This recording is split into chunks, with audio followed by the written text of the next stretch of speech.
अस्सलामुअलैकुम नाज़रीन, मैं हूं अय्यम खान। 7H न्यूज़ में आपका खैर मकदम है। शहर हैदराबाद के इलाके उप्पल में 2 आरटीसी बसें जलकर खाकतार हो गईं, जिसके बाद इलाके में सनसनी फैल गई। पेश है इस मामले पर 7H की ये रिपोर्ट। दिसंबर की सर्द तरीन रातें और सड़कों पर सन्नाटा। शहर हैदराबाद के इलाके उप्पल में खड़ी एक बस अचानक शोलापोश हो गई, जिसके बाद उसके करीब खड़ी दूसरी बस ने इस आग को अपनी जानिब खींच लिया।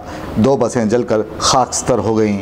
आग फुरो अमले ने आग पर काबू पा लिया, लेकिन एक सवाल अभी तक वहीं खड़ा है कि आखिर इस बस में आग लगी किस तरह। आग फुरो अमले ने पुलिस को इस बात की इत्तला दी है। पुलिस ने केस दर्ज रजिस्टर करते हुए तहकीकात का आगाज़ कर दिया है। दोस्तों, अगर आपको हमारी न्यूज़ पसंद आ रही है तो प्लीज़ हमारे चैनल को सब्सक्राइब कीजिए।